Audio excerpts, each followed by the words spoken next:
Hi, everybody. Man, I got a great meal today, too. Goulash. That's what we call it. It's a Hungarian term, I believe, for what we call, I don't know, anything goes stew or something. All the leftovers you throw into a dish, that makes goulash. But in my family, we do it a little different. We have a very specific um, menu, recipe that we like to follow, and I'd like to share it with you. Please stay tuned.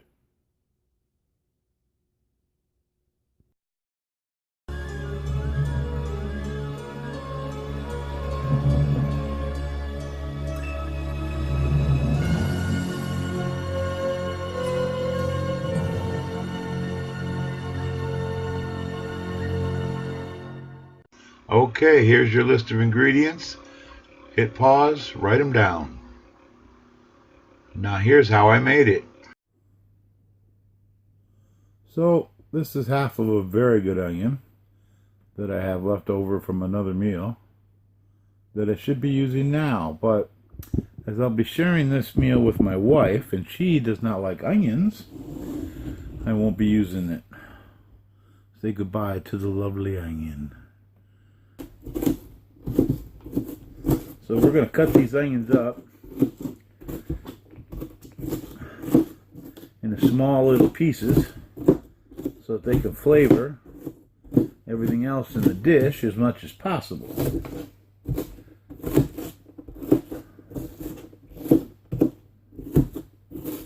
That ought to do it.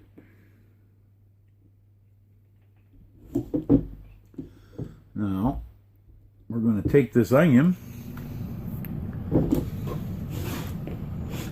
and slide it right into the pot that I'm going to cook with.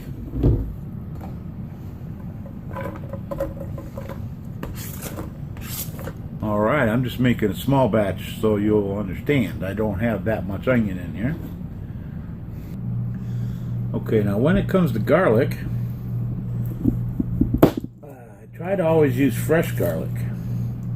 I have experimented with the kind that's already cut up in a little jar at the grocery store, and it's real garlic, alright, but it's just not as potent. You have to use so much more, and still, I don't know, it's just not quite the same taste. So for my money, I'm gonna go with fresh. And I have experimented with garlic powder in the past. Hang on, folks. Hope you're still with me. Okay, so I still believe in smashing it because I believe that it does generate the garlic oil start coming out of it and giving it some really good flavor. That, again, if you use the stuff in the jar, it kind of gets washed away because of all the liquid in the jar.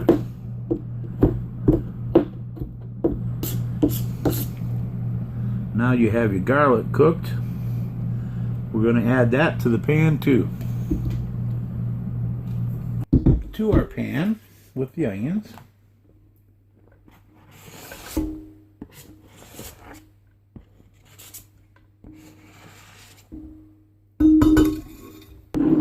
Now we need to do some jalapenos.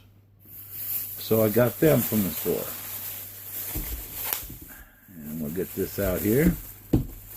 So with jalapenos, here's the way I like to do it. Okay, I chop off the top here, and I chop off the bottom. Just a little nip. See? Okay, and I throw those away in the trash. Then I cut this right in half like this. Now here's the deal.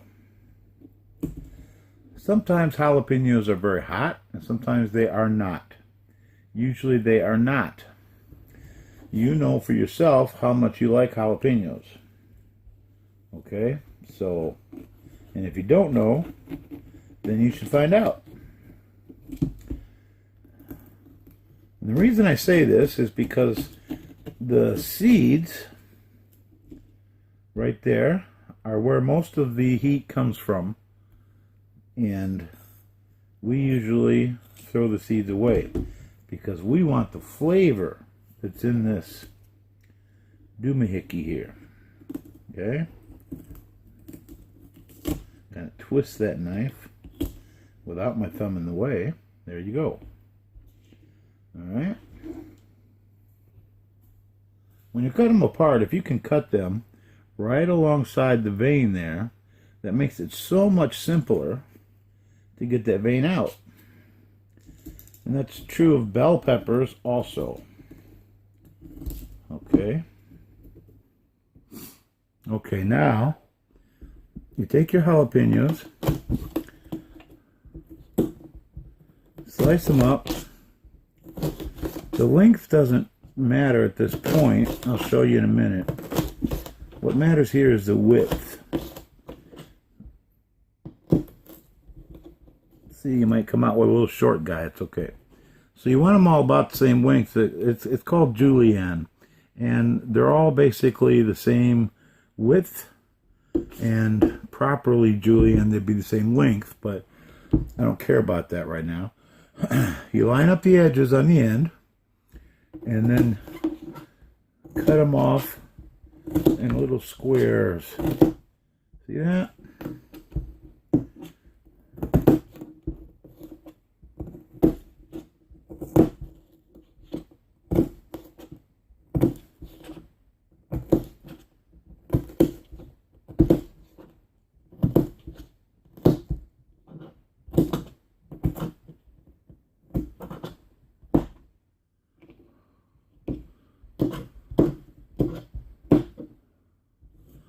The important thing is that when you're making a meal for your loved ones,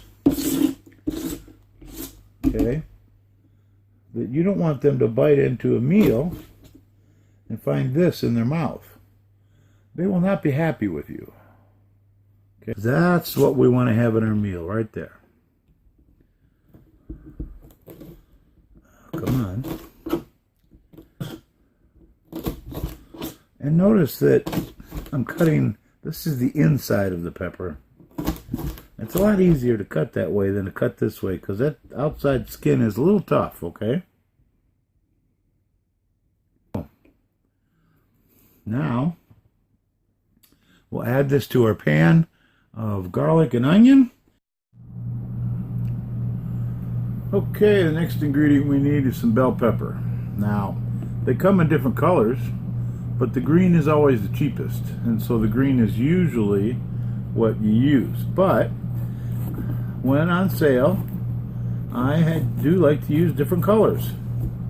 I don't believe there is much of a difference in the taste, but some people say that the colored ones are sweeter.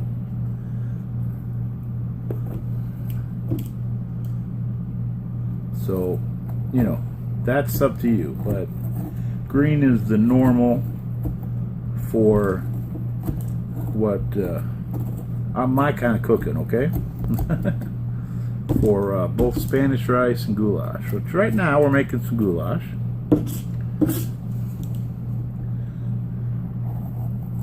So kind of like cutting the jalapenos, we want to cut close to this seam thing right here as you can, just because it makes it easier to cut it out. Because we don't want that. It has virtually no flavor and it's hard. It's very it doesn't cook in properly and it becomes hard, and we don't want it. Okay, so here the seeds are perfectly fine.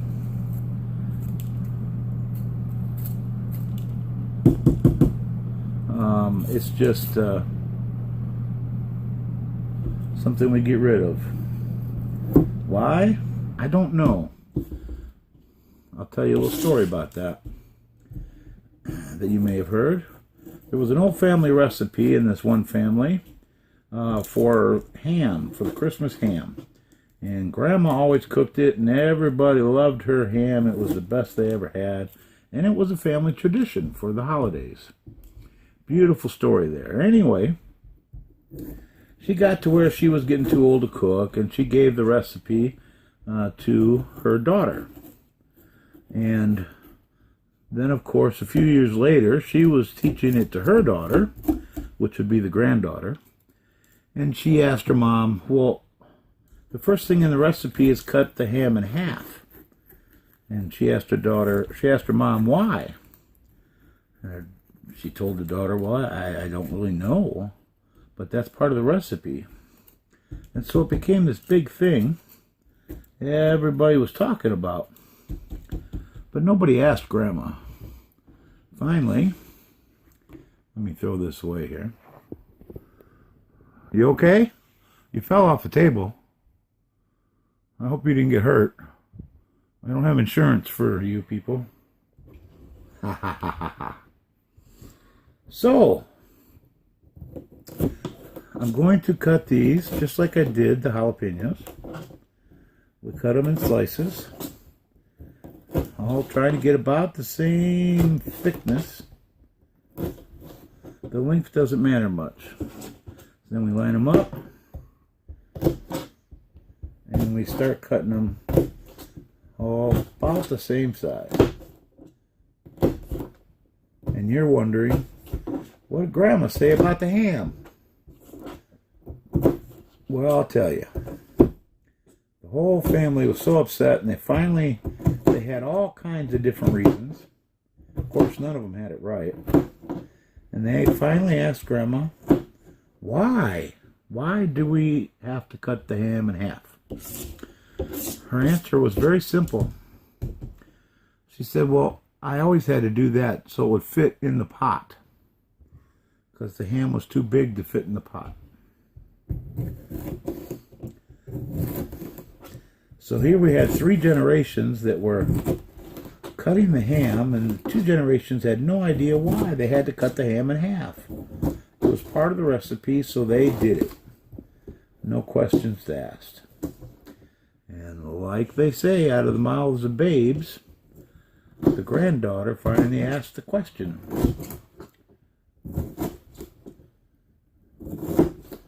So,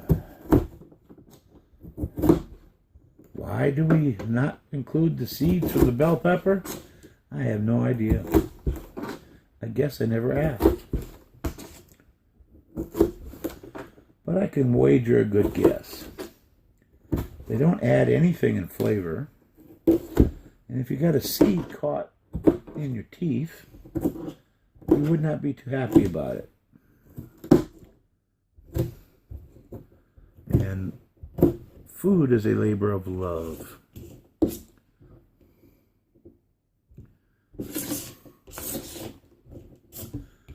So we finished cutting this up. And then we're going to throw that in the pot also, with the onion and the garlic. But remember, the onion at this time is pretend. Okay, so you're going to add this now to your pan, and we're ready to start cooking. Okay, now that we have the pretend onion, the garlic, jalapeno, and we add the bell peppers into the dish, and we're going to add our meat.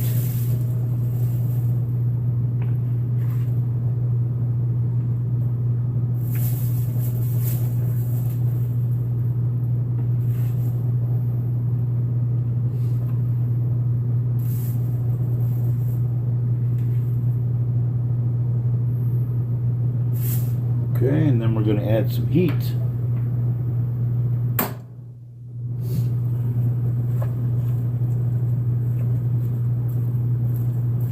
And we want to spread out this meat a little bit, but kind of keep the vegetables on the bottom.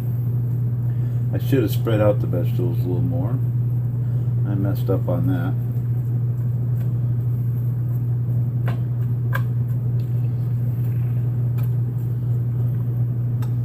Okay,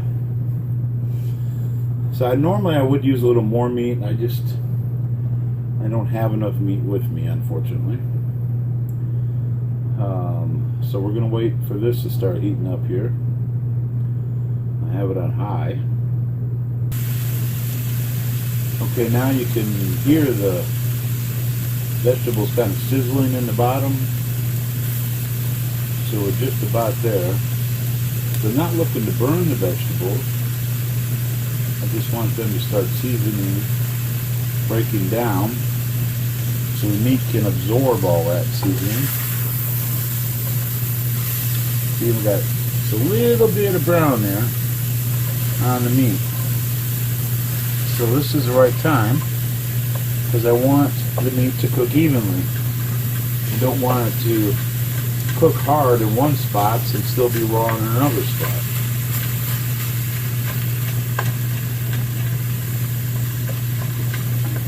Sure wish I had more meat. So, you know, sometimes we just have to make do.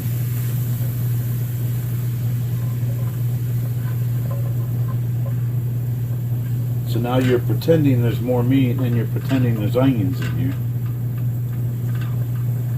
Maybe we should call this the pretend channel. Husbands can pretend? Nah, I don't like that.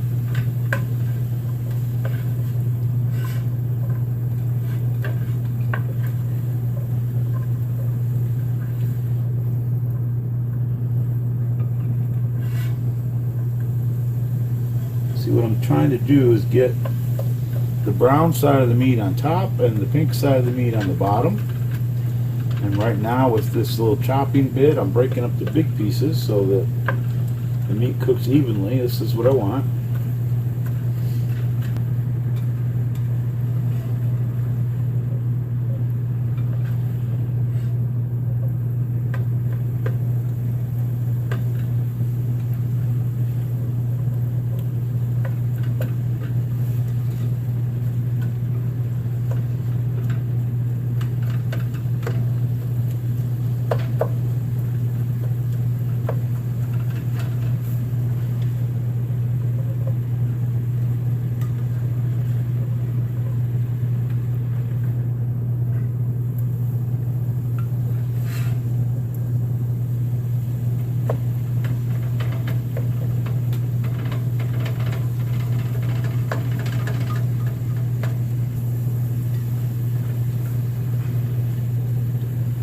Okay, I think we got her. All the pink is gone.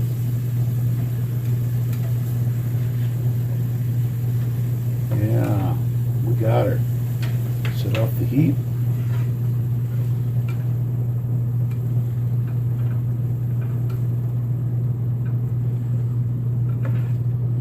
Got quite a bit of juice in here. So we're going to drain this. Bring you over to my sink. Welcome to my sink. That's not necessarily a big fancy sink, but I like it. Okay, so we put a pan on top of a lid on top of the pan with just a little bit of crack. See it right there? And I saved cans for this purpose because you don't ever want to pour it down the sink. You plug up the sink. That's almost for sure. I put this in the sink just in case I have a spill. Because sure enough, if I pour it on the counter, it'll spill. But if I pour it in the sink, it will not spill. That's just the way the universe works. Some of you know what I'm talking about. All right.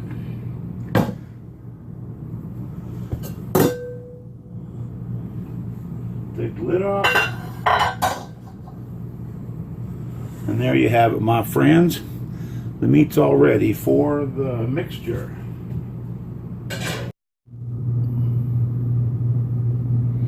Okay, next step. We're going to boil some water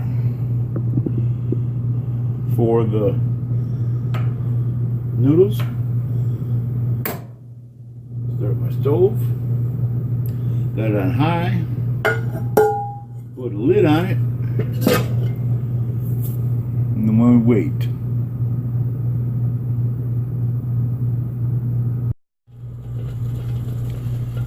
Okay, and through the magic of TV, we have boiling water. I like it when the lid spins like that. As you can hopefully see in there, hard boiling water. Ooh, sorry. This is when you drop in your noodles. Some people say you put salt in first because it makes it boil faster, adds a little flavor. But I have found that it puts pits in the bottom of my pan, and I don't like that. I also feel like there's more than enough salt in the canned tomatoes to season my dish. So, next thing, you put the noodles in, give it just a little stir. You don't want any noodles to stick to the bottom, and let it come back to a boil.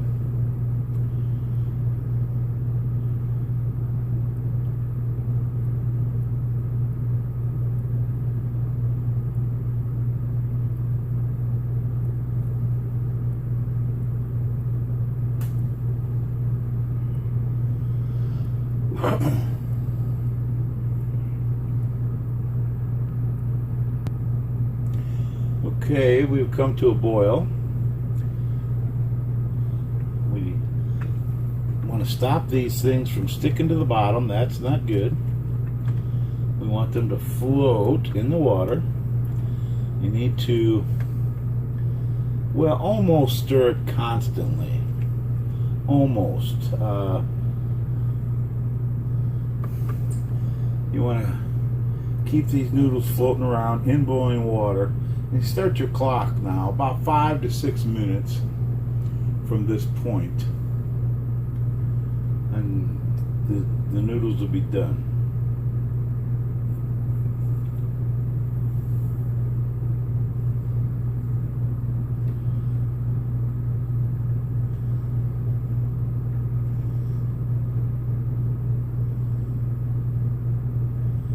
Just stir it.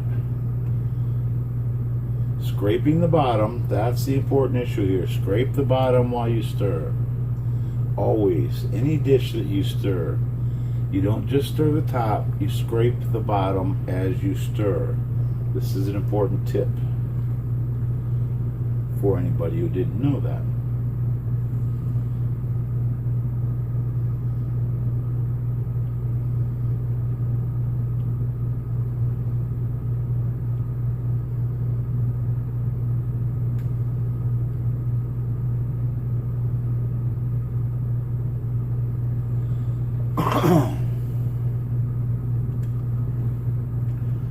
Stirring, like I said, almost constantly.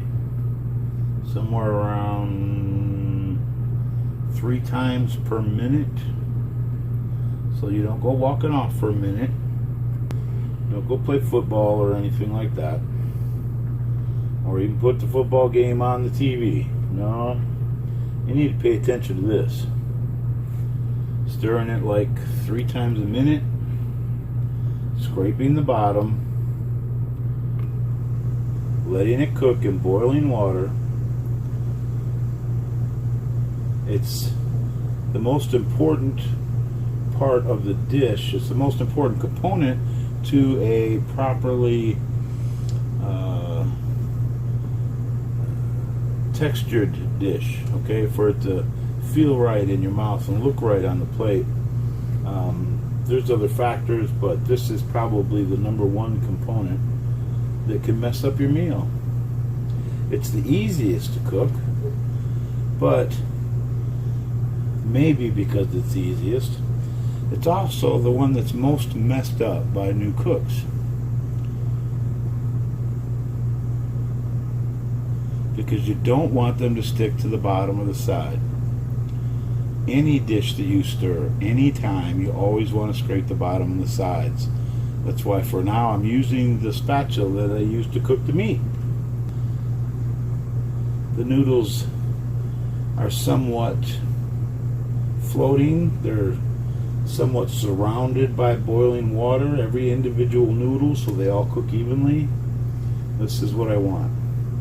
Of course, when they bunch up in the middle, Even though they're floating, if there's a bunch together, like think of a school of fish, the ones in the middle don't quite get the same heat as the ones on the outside. That's why it's important to stir. Mix it all up.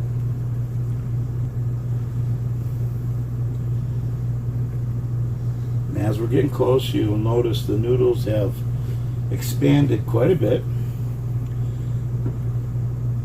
And we want to get out a couple.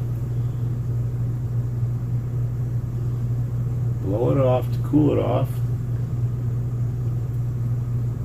And taste it. Okay. So, when I say taste it, the noodles actually have no taste, at least not as far as I'm concerned. What you're looking for is the consistency. You want the noodle to be completely soft, just barely, because they get too soft real easy. Okay, I turned off the heat. I put the pan back on with a little bit of crack there to drain the water out. Figure out what happened to my towel. Okay, and we're just going to drain it in the sink, the water. Oh, my pan lid closed. That happens sometimes. You want that crack to keep the noodles inside and yet drain out all the water. All of it. Sometimes the water collects in the lid there. Turn it back over and dump it again.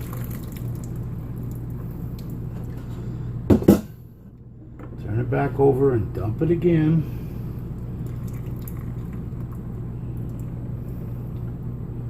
We want all that water out of there and put it back on the stove. Take the lid off.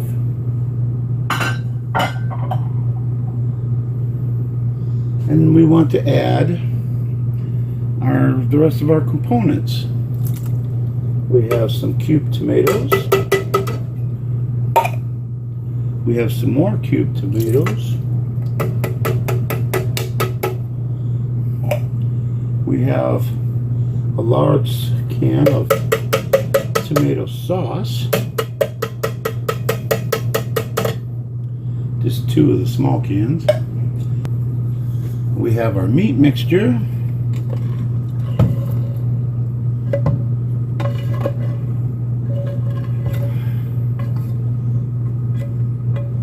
Which is where a lot of the flavor comes from.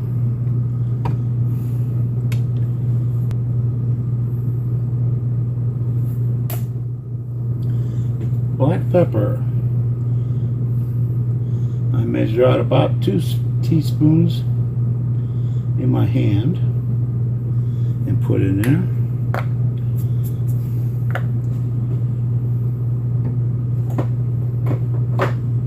And sometimes add a little bit of sea salt, just to add that fresh salt there. As I said earlier, there's a lot of salt in those canned tomatoes and tomato sauce. They use it as a preservative. And we're going to mix it all up here.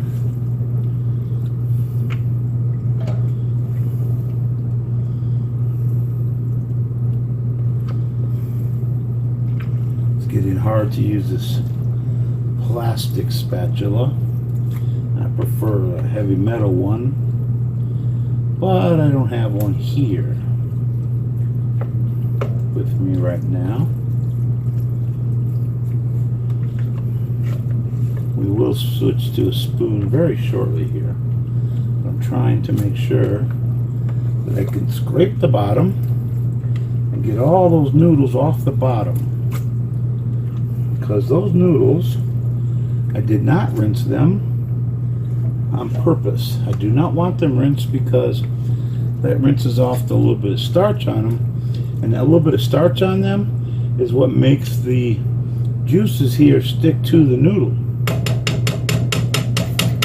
Alright, now we're going to add the heat again. switch to a real spoon. Make it easier to mix. It's important to get that pepper, the jalapeno, the bell pepper, the garlic, our pretend onions. Want all that to mix with them noodles. We want the seasons to, well, let's say contaminate each other. It's very important for a flavorful dish. And these are things you need to think about in cooking. You want texture and you want flavor. And they're totally separate things.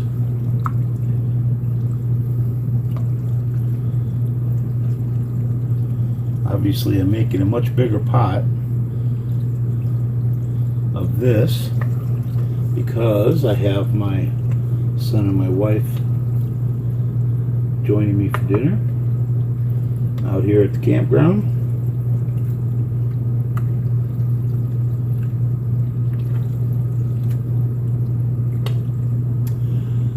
I'm just waiting for some semblance of a boil.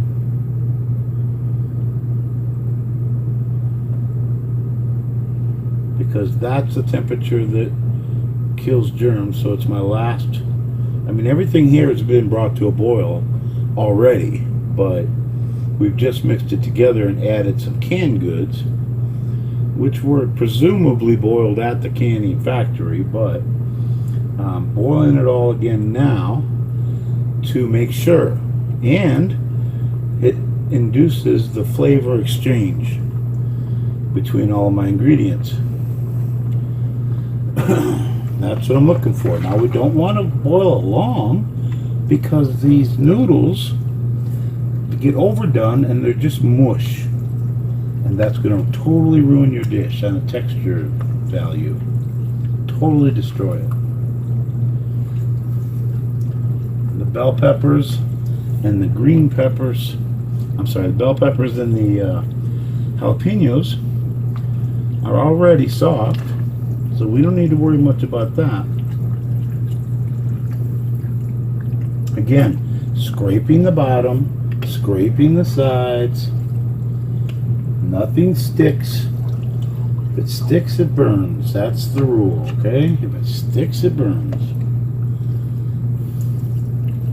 Okay, I have my boil.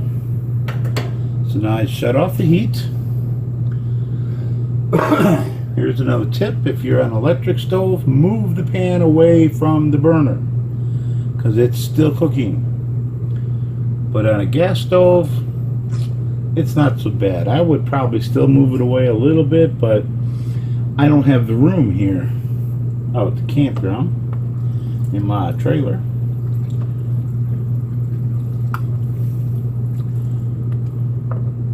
Because I don't want to set it directly on the countertop.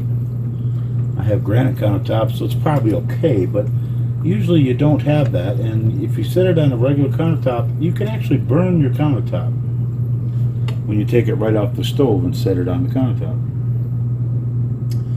Plus the fact that I'm not looking for the heat to dissipate completely. In fact, we have arrived. The boiling has stopped, and I just stirred it. Now I'm going to put the lid on it. Leave just a little hole here so steam can escape, so it doesn't manufacture any kind of health issues with it being trapped, like a pressure cooker situation. And I'm going to let that sit. About 15-20 minutes is best, but you can let it set for a couple of hours and then reheat it.